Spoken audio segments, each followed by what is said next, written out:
তাহলে এই শ্রী শ্রী রাধা রস সুধানিধি গ্রন্থের 22 নং শ্লোক আস্বাদনের পর আমরা এখন 23 নং শ্লোকেতে প্রবেশ করব। এই শ্লোকে তিনি কি বললেন? সংকেত কুঞ্জমনু কুঞ্জ রমন্দরগামী নদ্দায় দিব্য মৃদু চন্দন গন্ধমালিনম স্ত্বাং কাম কেলিরবশেন সদা চলন্তি রাধে অনুস্বামী পদবীম উপদর্শয়ন্তি। হে শ্রী রাধে, হে কুঞ্জ মকরন্ধগামিনী, তুমি যখন কামকেলির রসভরসে সংকেত কুঞ্জে গমন করিবে, তখন আমি দিব্য মৃদু চন্দন ও গন্ধমালাদি গ্রহণ করিয়া তোমায় পথ দেখাইতে দেখিতে কবে আমি তোমার অনুগমন করিব? কামকেলি উৎসুকা শ্রীমতী রাধারানীকে বলে। স্বরূপে আবিষ্ট শ্রী প্রবোধানন্দ সরস্বতী পাদ লীলাস পুরাণ ধারায় পরস্পরা একের পর এক ভাবের লহরী চলিতেছে। দেহে আবেশ যায়, স্বস্বরূপের আবেশে শ্রীপাদ প্রবোধানন্দ সরস্বতী তাহাই করিতেছেন। নিজেকে শ্রীমতীর সেবারূপা কিঙ্করী বলিয়াই মনে করিতেছেন, যদিও তাহার যথাবস্থিত দেহের আবিষ্টিও তখন প্রাকৃতিক নহে, কারণ তিনি শ্রীমৎ মহাপ্রভুর পরিকর। তবুও রাধা দাস্যতের অভিমানে তিনার চিত্ত নিমগ্ন। বৃষভানু নন্দিনী বৃষভানুবীরা বার্ষভানুবীর শ্রীচরণে ঐকান্তিকী ভাবে মন প্রাণ সমর্পণ করিয়াছেন। শ্রীমতীর করুণায় লীলার প্রগাঢ় পূর্ণ ধারা চলিয়াছে। পূর্ব শ্লোকে তীব্র বেগে সংকেত কুঞ্জে শ্রীকৃষ্ণের নিকট গমন পরায়ণ শ্রী রাধার পাদপদ্মের আঘাত লাগিবে ভাবিয়া শ্রীমতীর চরণ মস্তকে বহন করিয়া লইয়া যাইবার প্রার্থনা জানাইয়াছিলেন। আমরা আস্বাদন করেছিলাম শ্রীমতীর ভাবের গতির পরিবর্তন ঘটিয়াছে। শ্রী শ্যামসুন্দরের সহিত কামকেলি স্মৃতির আনন্দ ভরে শ্রী অঙ্গে আনন্দ বশ্যতা উদিত হওয়ায় শ্রীমতী কুঞ্জের ন্যায় মন্থরাগামী হইয়াছেন। মধ্যে মধ্যে পদস্খলিত হইতেছে। উল্লাসাতসজ্জা সংকেত কুঞ্জের পথ ছাড়িয়া এখন তিনি বিপথে চলিতেছেন। এত আনন্দ বৈবস্য কেন? শ্রীল কবিরাজ গোস্বামী পাদ বললেন, গোপিকার নাহি নিজ সুখয় অনুরোধ, তথাপি বারে সুখ পরিল বিরোধ। এই বিরোধের একমাত্র দেখি সমাধান, গোপিকার সুখ কৃষ্ণ সুখের পর্যবসান। কুঞ্জলীলায় কামকেলিতে শ্রীকৃষ্ণের যে ভাব আনন্দ, তাহাই তাহার দেহ মনের আনন্দের বিভূষ আনিয়াছে। এই পরম প্রেমরসময় কেলিহি বৃন্দাবনে কামকেলি নামে খ্যাত। প্রেমৈভ্য গোপ রামানাং কাম ইতো গম্য প্রধান ইত্তু উদ্ধবাদয় প্রত্যহ স্খলিত ভগবত প্রিয়া। গোপ রাম অনুগণের প্রেমই কাম মাতৃ প্রসিদ্ধ লাভ হয়েছে। এই কাম পরম প্রসিদ্ধ, অর্থাৎ সম্ভোগ তৃষ্ণার প্রেম রূপে পরিণত। বলিয়াই উদ্ধবাদী পরম ভগবৎগণ প্রিয় মনীষীগণ ইহার বাঞ্ছা করিয়া থাকেন। শ্রীমৎ জীব গোস্বামী পাদ বললেন, এসো কান্ত ভাব এব কাম তুল্যতাং শ্রী গোপিকাসু কামাধি শব্দেশ অপি ভিহিত।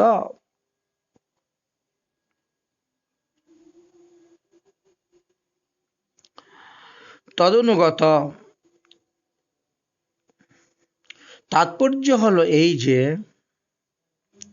কাম তুল্য বলিয়া এই কান্তাভাব গোপীগণকে কাম শব্দে অভিহিত হয়।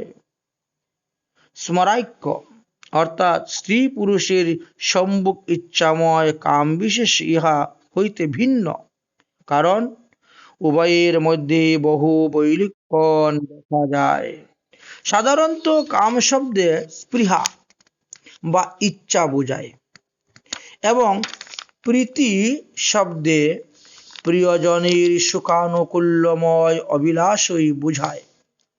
সুতরাং উভয়ের চেষ্টা প্রায় সমান বা একরূপ হইলে কামের চেষ্টার তাৎপর্য নিজানুকূল্যে পর্যবসিত হয়। তাহাতে কোন স্থলে বিষয়ানুকূল্য অর্থাৎ প্রিয়জনের সুখদানের চেষ্টা লক্ষিত হইল, বিষয়ানুকূল্য লক্ষিত হইলেও উহা নিজ সুখের কার্যভূত, অর্থাৎ ওই আনুকূল্যের কারণ নিজ সুখ প্রাপ্তি। এই জন্যই উহাতে কাম প্রতিশব্দ গৌণ বৃত্তিতেই প্রযুক্ত করা হইয়াছে। শুদ্ধ প্রীতিমাত্রের চেষ্টার তাৎপর্যতা প্রিয়জনের আনুকূল্যেই পর্যবসিত হয়।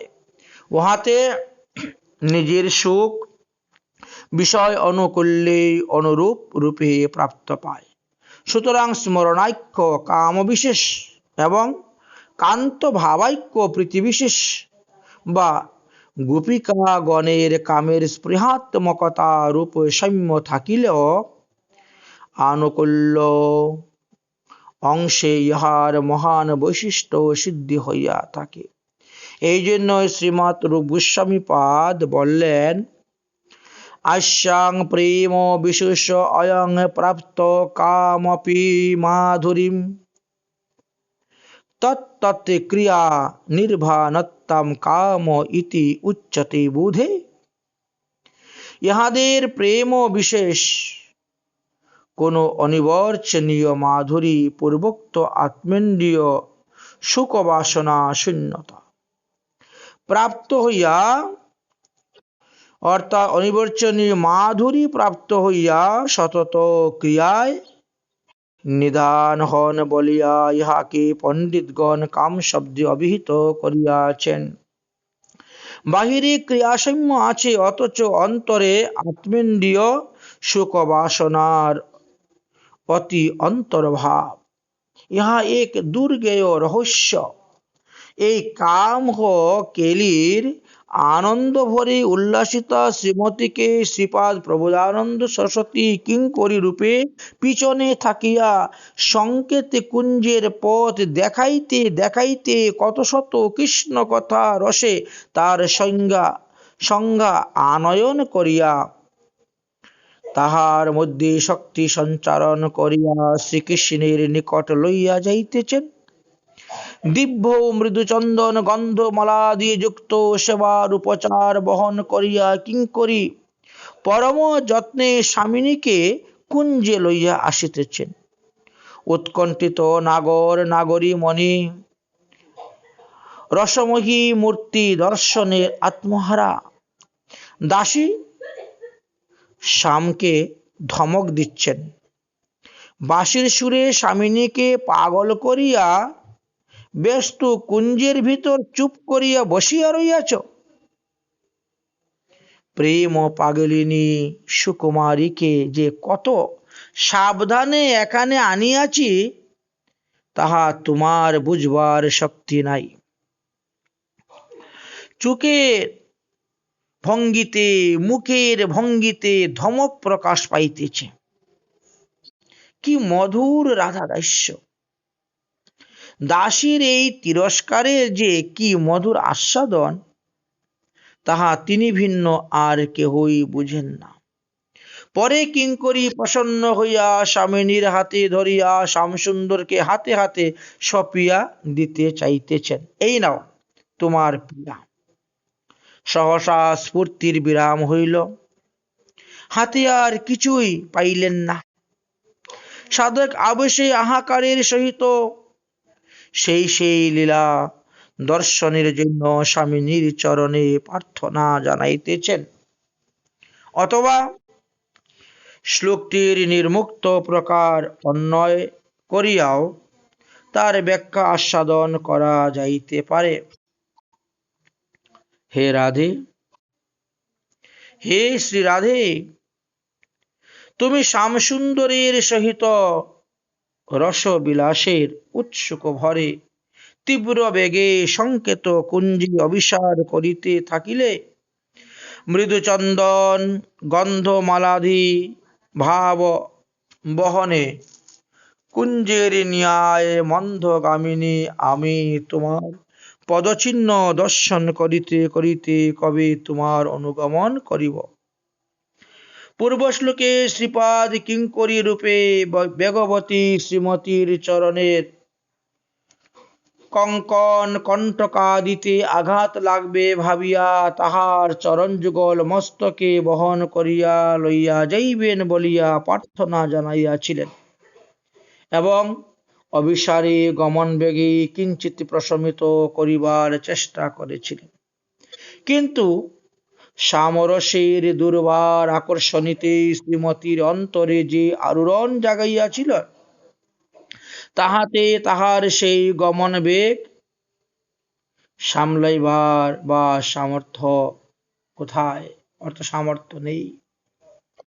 খরতর নাধি প্রবাহিত তরঙ্গিনীর গতিমুখী যদি কোনো নাবিকহীন তরণী ভাসিয়া যায় ও তীরে থাকিয়া যদি কেহ সেই তরীকে দাঁড়াও দাঁড়াও বলিয়া থামাইবার চেষ্টা করে, তরী কি কখনো দাঁড়াইবার উপায় থাকে? তদ্রূপ শ্যামসুন্দরের মুরলী ধ্বনিতে প্রবল আকর্ষণেতে শ্রীরাধার দেহকানীয় নাবিকহীন নৌকার ন্যায় অনুরাগের স্রোতে ভাসিয়া যাইতেছেন। সেই বেগে সামলাইবার শক্তি তো তাহার নেই। কিঙ্করীর স্বামিনীর সঙ্গে সংকেতে কুঞ্জে পৌঁছা উচিত, যেহেতু সেই যুগল সেবার দ্রব্য লইয়া যাইতেছেন। কিন্তু হায়, সেবার দ্রব্য ভারে একে সেই মন্থর গামিনী, আর স্বামিনী যেই রূপে গতিবেগে ছুটছেন তাহাতে তার সাধ্য নাই যে সে শ্রীমতী রাধারানীর সঙ্গে সঙ্গে গমন করুক। দেখিতে দেখিতে শ্রীমতী কিঙ্করীর নয়নের অন্তরাল হয়ে গেলেন। এখন ঈশ্বরী কোন পথে গিয়েছেন কিঙ্করী তো দেখতে পাচ্ছেন না, বড় চিন্তার মধ্যে পড়লেন। সহসা শ্রীমতীর যব চক্র চন্দ্রলেখা কুসুমাবলী প্রভৃতি বিলক্ষণ চিহ্ন, এই যে চরণ চিহ্ন পদচিহ্ন ভূমিতে আছে, সেই চিহ্নে চিহ্নিত হয়ে সংকেত শ্রীচরণে দাসীর নয়ন গোচর হইয়া গেল। কিঙ্করী সেই পদচিহ্ন দর্শনে পুলকিত দেহে শ্রীমতীর অনুগমন করিতে লাগিলেন। ব্রজের অবিষ্টের চরণ চিহ্নই উৎকণ্ঠায় কাতর বজ প্রেমিকগণকে অবিষ্টের পথ দেখাইয়া দেন। দামবন্ধন লীলায় শ্রীকৃষ্ণের দধিকীন চরণ চিহ্নিত দেখে মা যশোদা গিয়েছিলেন। মা যশোদাকে তাহার গমন পথ বলিয়া দিয়াছে, এই পথে কৃষ্ণ গিয়েছে। কালীয় দমন লীলায় শ্রীকৃষ্ণের চরণ চিহ্নই নানা উৎপাত দর্শনে শ্রীকৃষ্ণের অনিষ্ট শঙ্কায় কণ্ঠাগত প্রাণ ব্রজবাসীকে কালিন্ধ হ্রদের পথে দেখাইয়া দিয়াছিল। রাসলীলাতেও শ্রীকৃষ্ণের পদচিহ্নে বিরহ কাতরা ব্রজবালা গণে শ্রীকৃষ্ণের গমন পথের সন্ধান দিয়াছিল। তাই সাধক ভক্ত নিত্য অবিষ্টের শ্রী চরণ চিহ্নগুলি স্মরণ করিতে করিতে সব বাধা বিঘ্ন অতিক্রম করিয়া যথাকালে অবিষ্টের দর্শন লাভ করিয়া ধন্য হইয়া থাকেন। সেবাপরা দাসীগণ এইভাবেই সেবা করেন। এই স্থানে সেবাপরা দাসী রূপে শ্রীপাদ প্রবোধানন্দ সরস্বতী, তিনি শ্রীমতীর পদাঙ্কুর অনুসরণে সংকেত কুঞ্জেতে গিয়ে পৌঁছিয়াছেন। শ্রীযুগল মিলন মাধুরী আস্বাদনের সঙ্গে সঙ্গে সেবারসের আস্বাদন লাভ করিয়াছেন এবং স্ফূর্তির বিরামে সেই লীলা দর্শনের জন্য পুনরায় আবার প্রার্থনা করিতেছেন। তিনি কি প্রার্থনা করলেন? হে কুঞ্জেশ্বরী শ্রীরাধিকে কামকেলি রবশেতে, সংকেত কুঞ্জেতে যবে তুমি, প্রেমোদ্মাদে বিনোদিনী অভিসারে যাবে তুমি, কুঞ্জপথে কুঞ্জরগামিনী সুবাসিত প্রসাধন দিব্যমালা চন্দন সেবার সামগ্রী করে করি,